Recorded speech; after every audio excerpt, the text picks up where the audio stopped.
Hey guys, welcome to the web channel. So today I'm going to teach you about state in React.js.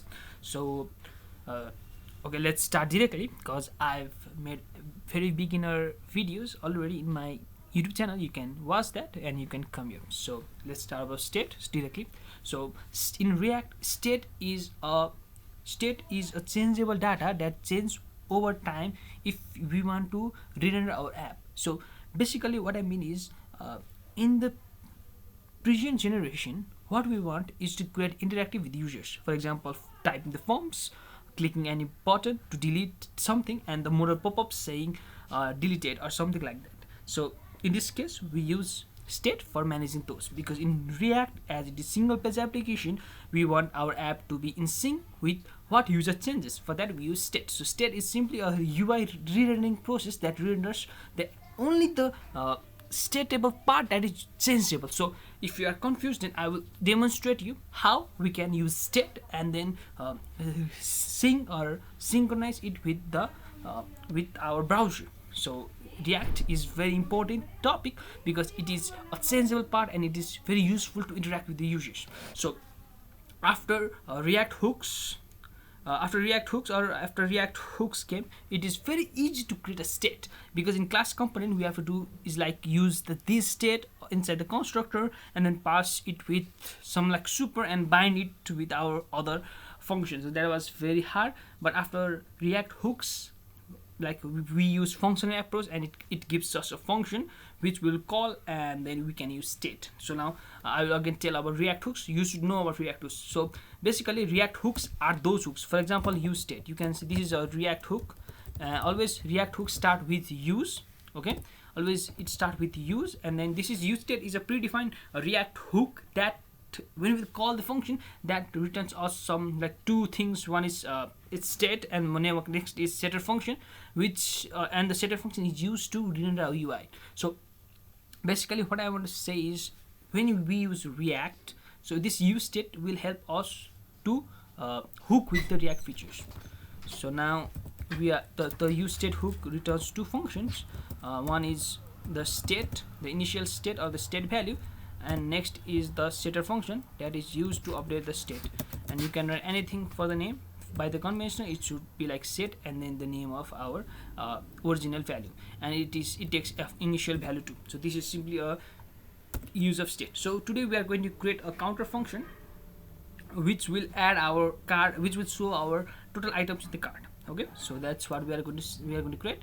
We are going to create a simple counter button which will count our total number of cards we need in a shopping cart. Okay, so as I will write it. So we are going to create a button or a counter for shopping cart. Okay, so this is simply what we are going to create. And then okay, we just have a wrong spelling. So this is the counter spelling. So now we are going to create two buttons which is used, where one is a plus button and one is minus button. Plus button is going to increment our counter, and minus button is going to decrement our counter. Okay, so and then there will be a span that takes the counter function, which will be changeable with the time. Okay, so I will show you why we are using like this. Why can't we directly use the counter plus plus? I'm going to say you all the things. So now first of all, let's create a button. So I'll create a button which is of increment, and then we'll create a decrement button too, and then will have a span that will like take our state. So we can give this state a name as counter, because we are going to count the function. And then as I said, there is best performance, like if you set counter, it is more likely. Okay, more likely. And then you can get error because we have not add anything, and then we can use counter, and when we will save, and then when we will go to the page, we can see. So when you try to add and minus, and it won't work because we have not add any state. So one thing you can ask, like, okay, so first of all I will create an event handler. So event handler means a function like on click, on change, the function or the attribute that is given us by HTML. So this is on click. So when we will click the button, and then we'll call our function, that is handle add or handle increment, because this is like the name is should be familiar or usable, like we are going to increment, so we are adding handle increment, and this handle increment returns a function. Okay, this is a function, so we will create a function, and then this function will take the set counter. So I'm going to teach you why we should use set counter. Why directly we can't use counter plus plus, so I will show you. So counter, I'm going to add is counter plus 1. Okay, so as you can see, I have just created an increment function, and when we will click this function will call this, as you can see, there is counter equals to counter plus 1. So when we will go to our code and we will add it, so you can see our 0 is not increment because the counter is not being re-rendered. In React, what we should do is we should always re-render our virtual term, because this is a virtual term, and React should compare the two terms, so real term and virtual term. Because now we are working in virtual term, React ignores the direct mutation function, so this is called direct mutation, and mutation should be not used. So in mutation, I'm going to teach you about in next section, but now let's look out how we can do it. So I think you understood why we can't directly manipulate our state. We need set counter, because React inside the use state or set counter, React creates a function that helps to re-render our app. So what we should do is we should create a set counter function. This is a function, and then you can see this function should like handle the re-render process. So what we want is inside a handle count, it gives us a next callback function, and we can give it as a name. So it is arrow function. If you are confused, then I will create okay like this. So it is a arrow function. This takes a previous state. For example, now previous state is 0, and then we will do is we will take the previous state and add with 1, because now we are taking the previous state and we are adding it with 1. For example, when we will click the button, as you can see, okay, it's compiled successfully, and when we click the button, it will add to 1, and then you can see our now counter value is 1. And again, when we and inside pref, it takes the value of 1, and then it adds with 1, and when we click it, it will be 2. And again, now 2 is stored in this pref, and when we will again handle click, so it will be 2 plus 1, and it will be 3. So that's how we will be using.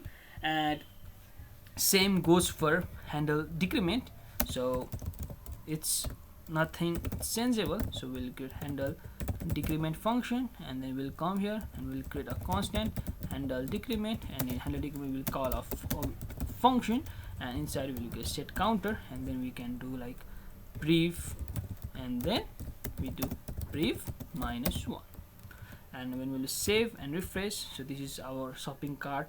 Okay, we can add 5 items, we can decrease 5 items. So this is a state. So again, I'm going to tell you what I have done if you are confused. So we have just imported a useState hook, that is a simple React hook that is used to hook with the React features, and this returns two values. We are using ES6 added destructuring function. You also can do is can use something like counter state, and then use counter state 0 or counter state dot set counter, but it is more applicable to destructure it with array.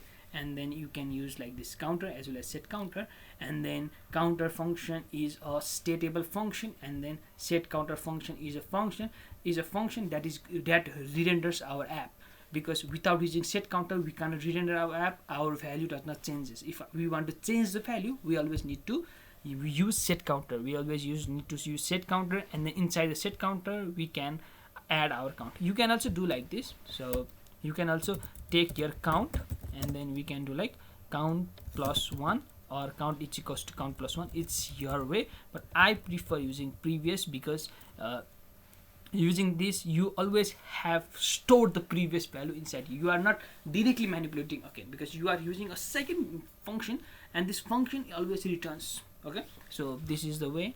And then you can see okay, I also want to do one thing. So I want to create a div, and I want to say total items in cart is, and then we can do like something like counter. Okay, so this is my total item in cart, so now it's